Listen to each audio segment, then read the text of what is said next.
जास्त झालं म्हणजे महाराष्ट्राने मागच्या 10 वर्षात काय केलं, देवेंद्र फडणवीस मुख्यमंत्री असताना, एकनाथ शिंदे मुख्यमंत्री असताना यांनी काय केलं, हा प्रश्न, याचा जाब यांना विचार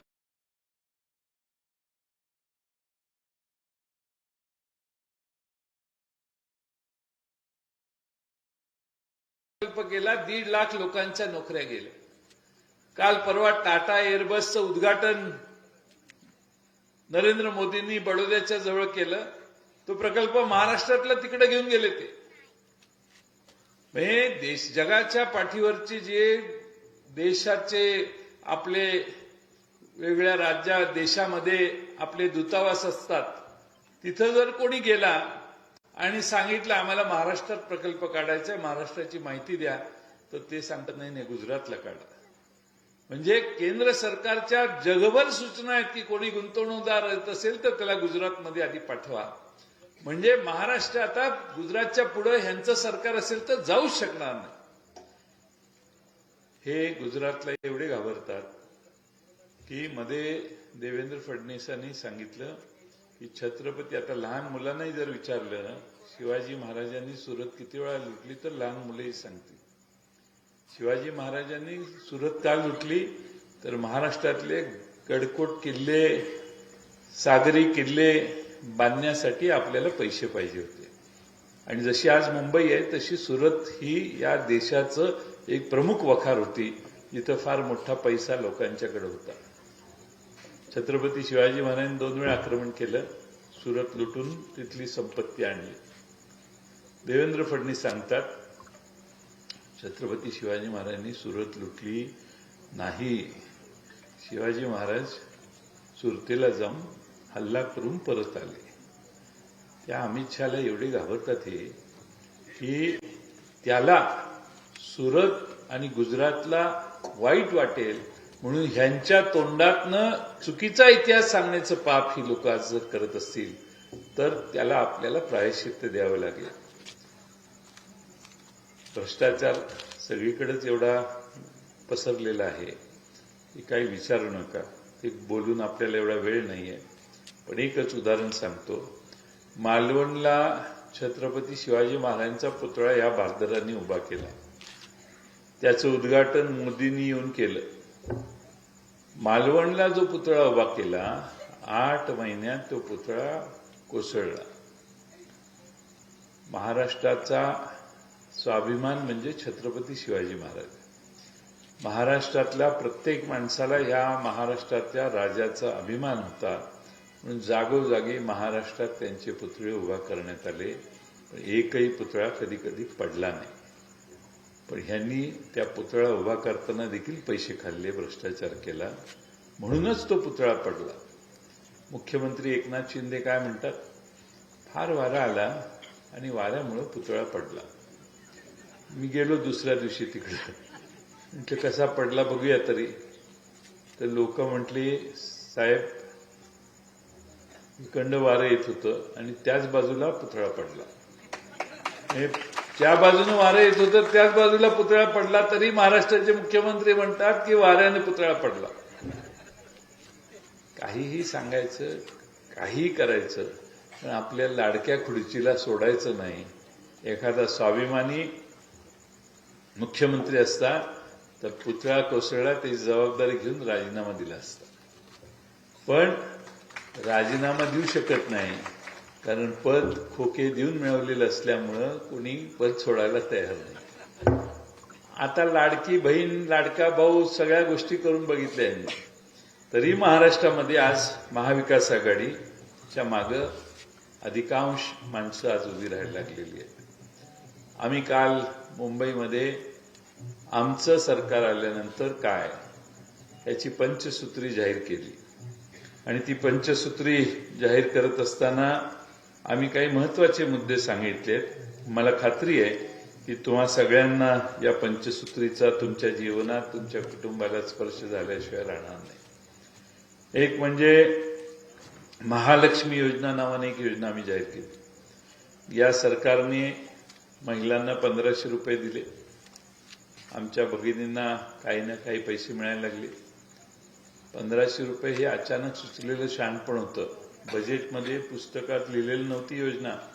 टाईप करून ऐनवेळी कागद अजित पवारांच्या हातात दिला आणि त्यांनी तो वाचला, असं अचानक सुचलेलं शहाणपण होतं.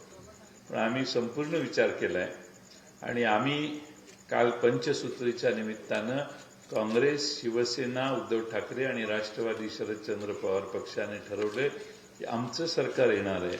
आमचं सरकार आल्यावर महाराष्ट्रातल्या प्रत्येक भगिनीला 3000 रुपये महिन्याला देण्याचं काम आम्ही करणार. इथं आमच्या भगिनी मोठ्या प्रमाणात आहेत, पण पुरुष मंडळी पण आहेत. तुम्हाला आता तुमची पत्नी, तुमची बहीण, तुमच्या घरातली कुठलीही महिला प्रवासाला निघाली तर तुम्हाला आता ती पैसे मागणार नाही. कारण आमचं सरकार आल्यावर महाराष्ट्रामध्ये एसटी मोफत महिलांना करण्याचा निर्णय आम्ही केलेला. त्यामुळं नवऱ्याला विचारायचीच गरज नाही. बाहेर जाताना फक्त इतर खर्चाचे पैसे मागायचे. प्रवासाचे खर्च महाराष्ट्रातल्या महिलांचा पूर्णपणाने रद्द करण्याची व्यवस्था आम्ही केली आहे.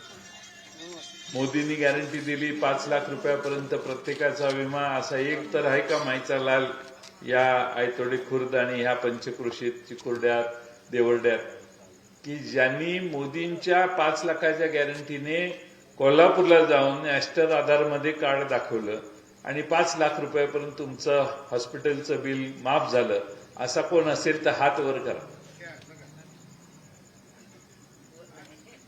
एक पण हात वर नाही मागे. मोदी साहेबांनी जाहीर केलेलं तुम्हाला आठवतं का? एक पण माणसाला कुठंच देशात नाही, थापा मारायच्या. पण आम्ही निर्णय घेतलेला आहे की सगळ्या कुटुंबाचा विमा काढून 25 लाख रुपयापर्यंत आम्ही प्रत्येक कुटुंबाला हमी देऊ.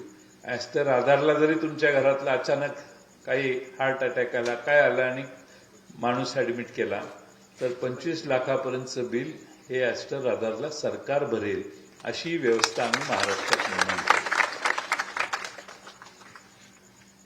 जातनिहाय जनगणना हा मुद्दा आम्ही ताबडतोब अंमलात आणू. कर्नाटक, तेलंगणा इथं जातनिहाय जनगणनाचं काम चालू झालंय. इथंही आम्ही करू. एकनाथ शिंदेच्या सरकारने जाती जातीमध्ये तेढ निर्माण केली. जाती जातीमध्ये मत्सर निर्माण होईल अशी व्यवस्था केली. मराठवाड्यातल्या काही भागामध्ये जर गेला तर हे हॉटेल ह्याचं आहे म्हणून इथं जाऊ नका, त्या हॉटेलमध्ये जावा. इथंपर्यंत जातीचा प्रकार खाली आता एकमेकाचा भेद निर्माण झालेला आहे. आमचं मत आहे की ज्याचा त्याला वाटा मिळाला पाहिजे आणि म्हणून जातनिहाय जनगणना करून महाराष्ट्राच्या बजेटमध्ये आणि व्यक्तिगत मिळणाऱ्या नोकरीपासून सगळ्या आरक्षणामध्ये जेवढं तुम्हाला तुमच्या समाजाचं लोकसंख्या असेल तेवढा वाटा सरकारी व्यवस्थेत तुम्हाला सगळ्या ठिकाणी मिळेल, अशी व्यवस्था आमचं सरकारमध्ये निवडून आल्यावर करेल. आणि म्हणून जातनिहाय जनगणना ताबडतोब आमच्याकडून होईल. 2 लाखापर्यंत उद्धव ठाकरे पहिल्यांदा मुख्यमंत्री झाले. मी 5 जण आम्ही मंत्री होतो. त्यावेळी आम्ही एक निर्णय केला की 2 लाखापर्यंत कर्जमाफी द्यायची. त्यावेळी अनेक जण सल्ला देत होते की निवडणुकीच्या आधी करा, पण आम्ही सगळ्यांनी ठरवलं नाही, पहिल्या मिटिंगमध्येच करायचं. आणि पहिल्या आठवड्यातच आम्ही महाराष्ट्रात 2 लाखाची कर्जमाफी केली. हजारो कोटी रुपये महाराष्ट्राचे त्यावर खर्च झाले. आज पुन्हा एकदा त्यावेळेची आमच्यासमोर अडचण अशी आली की 2 लाखाच्या वरच्यांनी काय करायचं, म्हणून महाविकास आघाडीच्या वतीने 3 लाखापर्यंत शेतकऱ्यांची कर्जमाफी पुन्हा एकदा महाराष्ट्रात आमचं सरकार आल्यावर आम्ही करायचं ठरवलं. युवकांना, बेरोजगार युवकांना बेकार भत्ता 4000 रुपयापर्यंत द्यायची देखील आम्ही भूमिका स्वीकारलेली आहे. मी या सर्व गोष्टी यासाठी सांगतोय की आमचं सरकार आल्यावर महाराष्ट्रातल्या प्रत्येक कुटुंबाला या पंचसूत्रीतनं आमचा डिटेल जाहीरनामा एक 4 दिवसांनी येणार आहे 10 तारखेला. तो अधिक विस्तृत आहे, पण 5 महत्वाचे मुद्दे घेऊन आमचं सरकार महाराष्ट्रात काम करेल. मित्रांनो, गेले अनेक वर्ष तुम्ही मला साथ दिलेली आहे. आता तुम्ही सगळ्यांनी वाळवे तालुक्याने लावलेलं रोपटं जरा झाड वाढलेलं आहे आणि आता फळं यायला सुरुवात होणार आहे. आता आता फळं यायला सुरुवात होताना ती फळं यायची असतील आणि ती आपल्याला मिळायची असतील तर एक एक आमदार मला महत्वाचा आहे. तुम्ही या मतदारसंघामध्ये माझ्या बाजूने हात वर करणारा आमदार म्हणून मानसिंगराव नाईक यांच्या तुतारी वाजवणाऱ्या माणसाच्या मागे तुमचा आशीर्वाद उभा करा. तुम्ही मला मत देऊ शकलेला नाही कधीच, पण ह्या वेळचं मत जे आहे, ह्या वेळचं मत हे मानसिंगराव नाईकांना मत, ते मानसिंगराव नाईकांचं मत म्हणजे मला मत, कारण ते माझा पुरस्कार आणि मला पाठिंबा सरकार स्थापन करताना देणार आहे. त्यामुळे अनेक लोक येतील, अनेक लोक जातील, त्यांचा विचार करायची गरज नाही. गरज यासाठी नाही कारण ते माझ्यासाठी हात वर करू शकत नाही. आणि म्हणून माझं क्लिअर आहे, आता उद्यापासून मी महाराष्ट्रात फिरायला जातोय. मी फिरायला जात असताना मागं तुम्ही शिराळा विधानसभा मतदारसंघाचा किल्ला सांभाळा. इथला आमदार काही झाला तरी माझ्यासाठी तुमच्या सगळ्यांची ताकद एकवटात. त्यांचे तर काम आहेच मानसिंगराव नाईकांचं. मानसिंगराव नाईक हे असे आमदार आहेत की महाराष्ट्रात सगळ्यात जास्त निधी आणलेले पहिल्या 10 आमदारात मानसिंगराव नाईकांचं नाव आहे. त्यामुळं गावात अनेक कामं मानसिंगराव भाऊंनी केलेली आहेत. भाऊंनी एवढ्या योजना, एवढी कामं केलेली आहेत की मला खात्री आहे की दुसऱ्या कुठल्याही आमदारांनी एवढी सेवा या मतदारसंघाची केली नसेल. एवढं काम भाऊंनी केलेलं आहे. त्यांच्यात मेरिट आहे, त्यांनी काम केलेलं आहे. एखादं काम झालं नसेल, एखादी गोष्ट कमी जास्त झाली असली तरी आता त्या सगळ्या गोष्टींकडे दुर्लक्ष करायचंय. आपल्याला महाराष्ट्रात महाविकास आघाडीचं सरकार आणायचंय. महाविकास आघाडीचं सरकार कधी येईल? राष्ट्रवादीच्या जास्तीत जास्त जागा निवडून येतील, शिवसेनेच्या येतील, काँग्रेस येतील, तेव्हा येईल. आणि म्हणून माझी विनंती आहे की तुम्हा सगळ्यांनी ताकदीनं या उद्याच्या 20 तारखेला तुतारी वाजवणाऱ्या माणसाच्या मागे उभा राहण्याचं काम करा.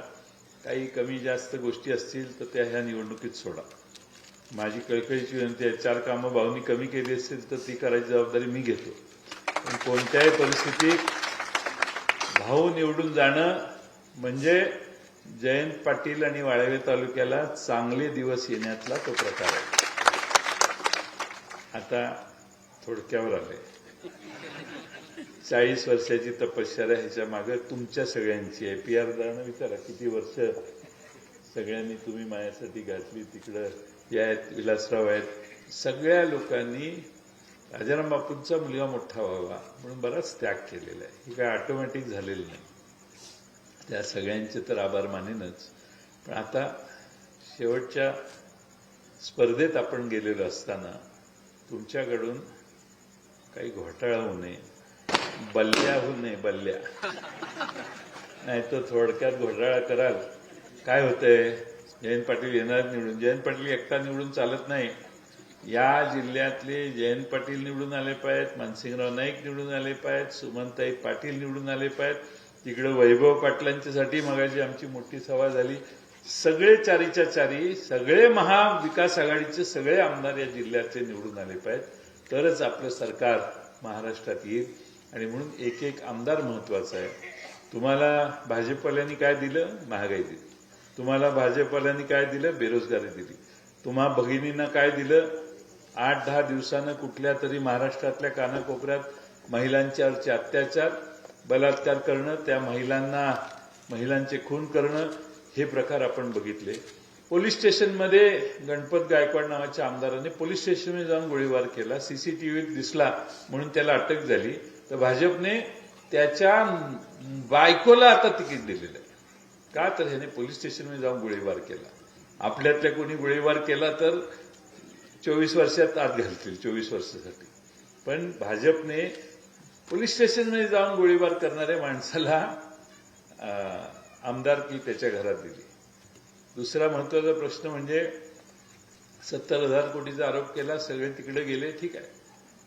ते सगळ्यांना मंत्रिमंडळात घेतलं. त्या नवाब मलिकला तर भारतीय जनता पक्षाने एवढे आरोप केले की तो देशद्रोही आहे म्हणून त्याच्यावर खटलाय. तो देशद्रोही आहे म्हणून भाजपने सांगितलेलं आहे. देवेंद्र फडणवीसांनी 100 वेळा विधानं केली आहेत तो देशद्रोही आहे म्हणून.